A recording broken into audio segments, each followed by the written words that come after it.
اس وقت پاکستان کی جو زر مبادلہ کے ذخائر ہیں وہ کوئی 4.5-5 ارب ڈالر ہیں، جو کہ ایک ماہ کی درآمدات کے لیے کافی ہیں، اور آئی ایم ایف کی طرف سے ہمیں $500 ملین کی ٹرانچ ملنی ہے. تو کیا کریں جی، کیا صورتحال بنتی ہے؟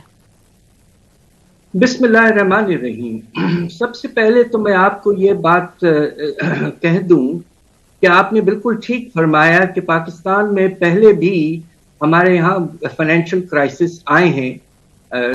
جب بام کا تھا وقت، اس وقت میں ہاٹ سیٹ پہ تھا فائنینس کے کچھ مہینے.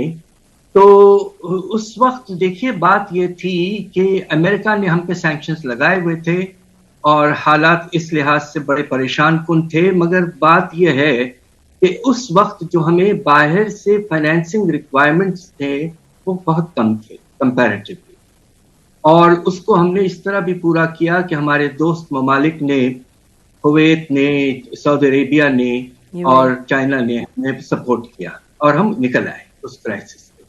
اور اس کی سب سے بڑی وجہ یہ تھی کہ ہم پر اس وقت قرضوں کا بوجھ کم تھا. اب آپ آ جائیے آج کے وقت. آج کے وقت یہ پوزیشن ہے کہ پچھلے کچھ سالوں سے بڑی تیز رفتاری سے ہم نے قرضوں کے بوجھ کو بڑھاتے گئے ہیں، ڈالر ایکسٹرنل ڈیٹ جسے کہتے ہیں.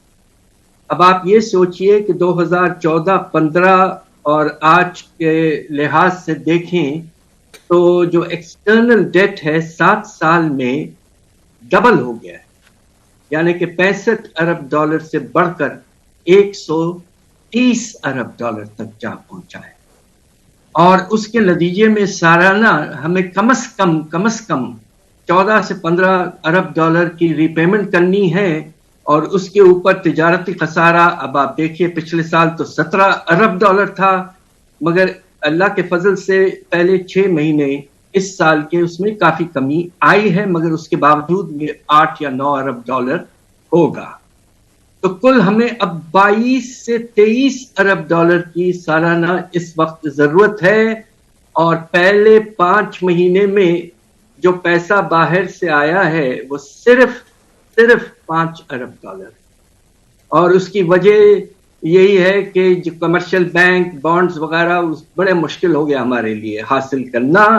اور اس کے نتیجے میں آپ یہ دیکھیے کہ سال کے آغاز میں 9.8 ارب ڈالر کے ریزروز تھے، اب 5.5 پہ گر چکے ہیں. تو یہ بہت ہی زیادہ پریشان کن حالات ہیں، اور اس کی بڑی وجہ آپ کا بہت بڑا تجارتی خسارہ اور بہت ہی بھاری قسم کا ایکسٹرنل ڈیٹ جس میں ہم پھنس چکے ہیں. تو اب where do we go from here doctor صاحب؟ دیکھیے بات یہ ہے کہ آپ نے یہ دیکھا کہ آئی ایم ایف کے پروگرام کو میں سمجھتا ہوں کہ ہماری اس وقت کی حکومت نے محنت کر کے اس پروگرام کو واپس لے آئے، جبکہ پچھلی حکومت نے اس میں کافی ڈیویشنز کر دیے تھے اور اس کے نتیجے میں پروگرام سسپینڈ ہو گیا تھا کچھ عرصے کے لیے. یہ حکومت لے آئی ہے پروگرام، اور سپٹمبر سے آج پھر سے ہوا ہے، اور خیال یہ تھا کہ ہر کوارٹر تقریباً پاکستان کو 1.1 ارب ڈالر ملے گا، یعنی کہ پورے 3 ریویوز رہ گئے ہیں، 9واں 10واں 11واں ملا کے 3 سے 3.5 ارب ڈالر ملنے کی امید تھی اس وقت. مگر سب سے زیادہ اہم یہ بات ہے کہ جب آئی ایم ایف کا پروگرام کی چھتری ہوتی ہے تو جو دوسرے لوگ جو ہیں وہ سوچتے ہیں کہ یہ ملک اب فائنینشلی بڑا رسپانسبل ہوگا اور اپنے اخراجات کم کرے گا، اپنے امپورٹس کو مینج کرے گا، سو آن سو فورتھ. تو حالات اس لحاظ سے بہتر ہوتے ہیں. مگر افسوس کی بات یہ ہے کہ آئی ایم ایف پروگرام کے آنے کے باوجود انٹرنیشنل کریڈٹ ایجنسیز نے پاکستان کو بہت حد تک ریٹنگ میں گرا دیا ہے. ہم تقریباً ڈیفالٹ کے قریب والے ریٹنگ میں آ چکے ہیں.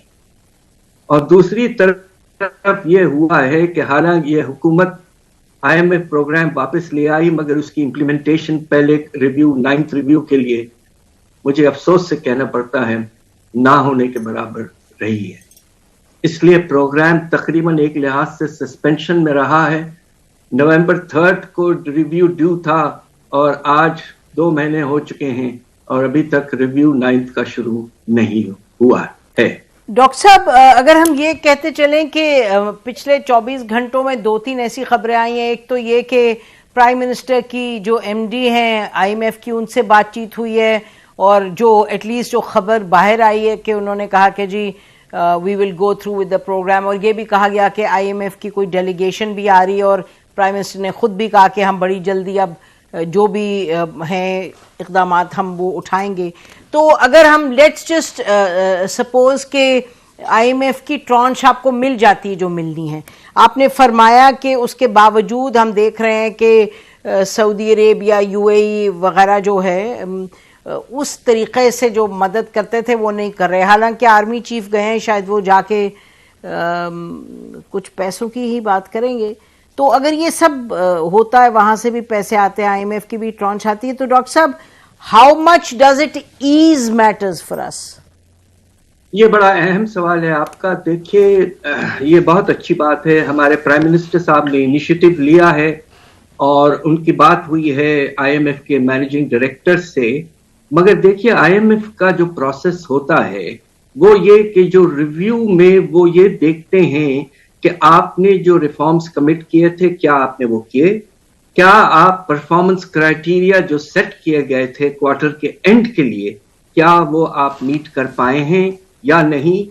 تو یہ پروسیس تو رہے گا. there will be no waiver اور exemption. جی, اور خاص طور پہ اس وقت چونکہ پاکستان کے حالات بہت خراب ہیں تو IMF will insist کہ we implement all the agreed letter of intent میں جو ہم نے ریفارمز کمٹ کیے ہیں وہ ہمیں میٹ کرنا پڑے گا. ایک چیز میں البتہ IMF جو ہے جسے کہتے ہیں کہ ہیومن فیس دکھانے کے لیے تیار ہے اور وہ ہے فلڈ کا سلسلہ. اس میں IMF نے یہ کہا ہے کہ آپ یہ بالکل کیئرفلی کیلکولیٹ ایسٹیمیٹ کر کے ہمیں یہ بتائیں کہ فلڈز کی وجہ سے آپ کے ریلیف کے اخراجات جو ہیں فیڈرل اینڈ پروونشل وہ کتنے ہوں گے جون کے اینڈ تک, تو ہم اس کو اپنے بجٹ کے خسارے کے ٹارگٹ میں انشاءاللہ بلڈ ان کر دیں گے. تو اس حد تک کچھ آپ کو رعایت ملے گی, مگر اس کے آگے 3-4 بڑے ریفارمز ہیں. اب میں آپ چاہیں تو میں ذکر کر دوں کہ کون سے اہم ریفارمز.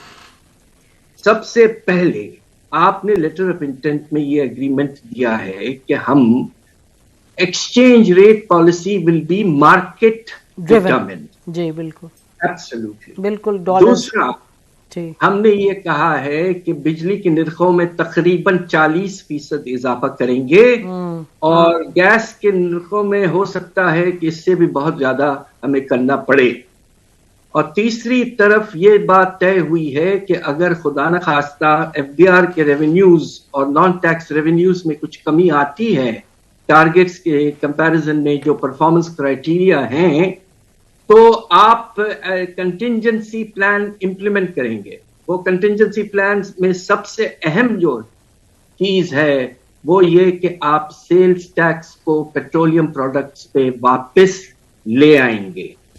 تو یہ 3-4 چیزیں جو ہیں ان کا یقیناً ہمارے فائنینشیل حالات پہ اچھا اثر پڑے گا, مگر ساتھ ساتھ جس طرح آپ نے پہلے انٹروڈکشن میں کہا اس سے افراط زر میں اضافے ہونے کا سنگین خطرہ ہے. ہمارا اندازہ یہ ہے کہ ہم نے جو ریسرچ کیا ہے کہ اس وقت جو 25% آپ کے افراط زر کی رفتار ہے, اگر ہم یہ 3-4 چیزیں امپلیمنٹ کرتے ہیں جو کہ ضروری ہے IMF پروگرام کو بچانے کے لیے, تو ہمارا افراط زر کی رفتار 37% تک چلے جائے.